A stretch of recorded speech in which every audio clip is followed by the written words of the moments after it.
Hello, all you lovely people, and welcome back to my channel. And this is another Baldur's Gate 3 video. Now, I wanted to make a video because I made a very silly mistake, and I'm here to first of all talk about that silly mistake of mine. But take a good look at this menu screen. I mean, do you see anything different here? Now, I know you must have seen the thumbnail and you must have noticed that I have written that this completely changes the game or the experience. Now, take a look at the user interface very clearly. And what do you see? Controller options. Now, it's so silly of me because you remember how I told you that I am generally not a PC gamer. I've just been gaming on the PC for the last 1 year. I have mainly been a console gamer. So sometimes the silliness gets the best of me. And I unfortunately forgot to log in into my DS4 software to make sure that my controller worked with Baldur's Gate 3. Now, in case you don't know what the DS4 software is, it's a software which allows you to play with a PlayStation 4 controller, the DualShock controller, on your PC. Now, I do not connect my Xbox Series X or S controller. If you do have an Xbox Series X and S controller, if you're playing this off of Steam, we're good. I mean, it's just a plug and play option. But if you have like a PlayStation 4 controller lying around and you want to use it to game, especially on Baldur's Gate, then you would need an additional tool or a software called DS4. I'm going to link the details of that in the description box below. So feel free to check it out. So now I am using the controller to control the character in Baldur's Gate 3. Now, right off the bat, the very first thing that you would notice is it starts feeling a lot more like those action adventure RPGs that you play on the computer. Now, the zooming in and zooming out is extremely simple. You have the right toggle on the controller that you've got to press, zoom in, zoom out from the right toggle. And I'm going to talk about the controls in a short bit. I'm going to pull up the control scheme and show you what the buttons would do. But the process is very simple. I mean, I thought that I would not be able to get this to work. So I was so excited to play this game that I forgot to turn the DS4 Windows on. And as a result, even when I was pressing that button on my controller, it didn't take the controls. So as soon as you turn that on, all you got to do is just press one button on the controller and you're good to go. The entire schema of the user interface changes, as you could have noticed or seen in the start screen itself. The menu options completely change, and it's so different that it makes you feel like it's a different game altogether. I mean, because a game is also defined by not just the graphics and what you see on screen. I mean, what you see on screen is also the user interface. So the user interface, even these dialogue windows, they have now been completely relocated on the screen.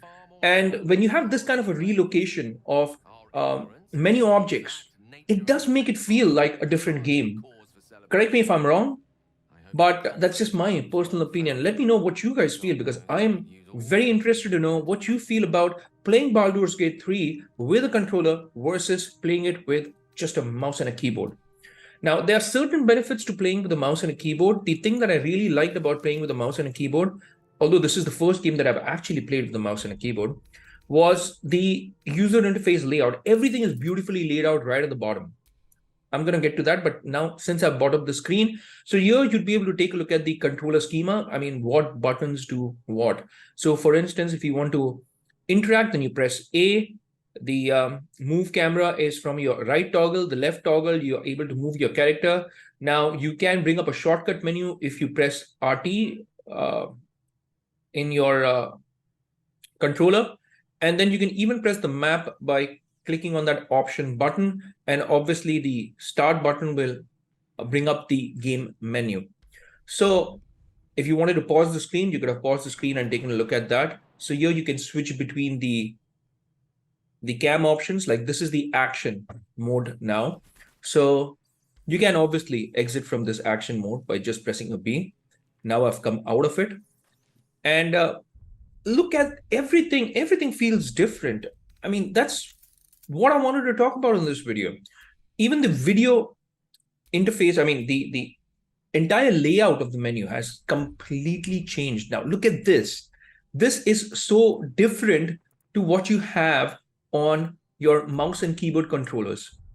And that is where I have to give kudos to the developers, that they have thought about this. They've thought about the user experience from a controller perspective as well. Now, all of this is so different on the controller. So for me personally, I've had to learn to play through the mouse and the keyboard.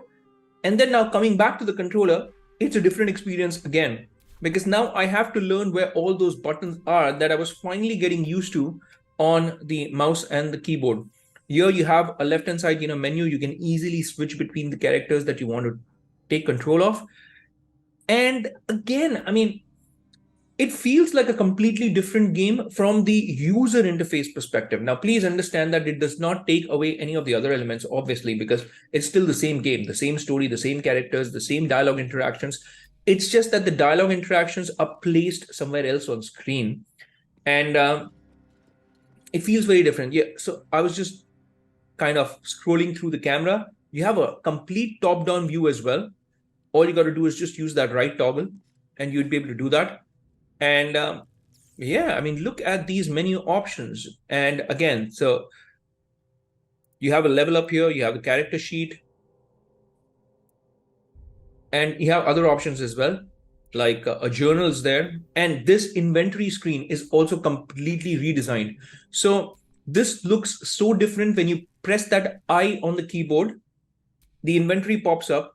But let me tell you that I am kind of fond of this inventory screen over the keyboard and the mouse inventory screen. Now, this is why I'm saying that it looks like a different game altogether. Now, if you've played games like Witcher, then there were mods where you would use those mods to change the interface.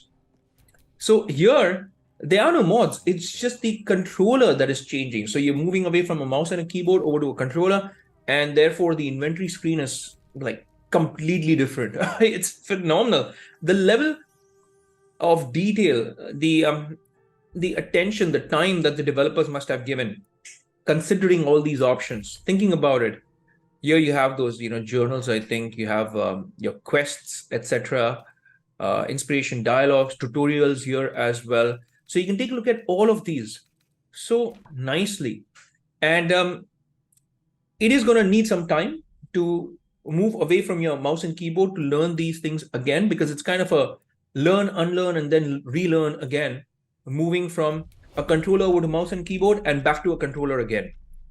So here I've now moved into that battle or action mode. So I just wanted to test out how this looks, and I like it. I like this. But what I really like in the keyboard and the mouse is that the interface right at the bottom, the interface is, I believe, more helpful because you have everything on the screen at the same time. Here, you have to press the RB and the LB to bring up these options, and they're like dials. I comparatively prefer the PC version with the keyboard and the mouse controls. That layout to me is comparatively better than this.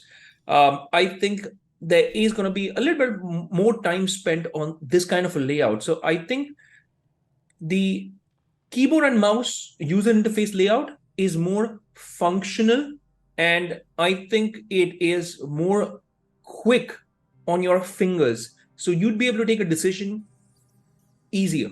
I mean, in terms of the time that it takes to make a decision. So there are pros and cons of both. I like this round dial kind of a thing. I like the fact that I can click on the map from just one button on the controller. And on the keyboard and the mouse, you see that mini map on the top right-hand corner. You have to press on that one small icon, map icon, and that's when the map opens up. Here, the map access is comparatively more easier. But there are a few things that are better out here as well. Just by clicking on one thing, you get to rest. I think these icons are a little more prominent because if you're new to Baldur's Gate 3, right at the bottom in the keyboard and the mouse, you have an option of resting. Now you have to first click on that, and then it pulls up that option of resting or returning to camp. Here, I think this main dial looks better. Where the PC really, I'm constantly saying PC, where the keyboard and the mouse really seems to be more effective is when you are in the heat of the action. I think that user interface right at the bottom is way more effective. Now, I was talking about the map, yeah? So here, I think the map functions a little more better on the controller. That's what I think. And then if you press on that dial pad on the controller, the PS4 controller, I mean, the trackpad kind of a thingy, it immediately switches over to PC because it now is thinking that your controller is actually a PC mouse and keyboard, especially a mouse. So if you click on that trackpad on your DualShock controller, your computer thinks that you're now switching over to a keyboard and a mouse. And that's the interface that I really like when you are in the heat of the action. So different strokes for different folks, I guess. But hey, guys, what do you think? I mean, which controller option would you like to choose when you're playing Baldur's Gate 3? Now, I am going to try the controller out a little more. Maybe in a future video, I'll be able to cover what my personal preference is. But I think it looks a little more closer to the action RPGs, or at least the experience is closer to the action RPGs that I'm so used to playing on my consoles. By the way, the walking animation is so weird on this character. Just take a look at this. This is funny, guys. This is so funny. I mean, look at the way he's walking. It almost looks ape-like. What are your thoughts? Let me know in the comment section. But I guess that's it for this video, folks. And if you have anything that you want to say, comment away and let me know. It's always good to connect via the comment section, but it's a wrap for this one. Just before I go, I would greatly appreciate it if you could hit that like and subscribe button and also that bell icon in case you like the content. Now, with that said, I'll see you lovely folks in my next video. Until that time, I'll say take care, stay safe, and may God bless you all.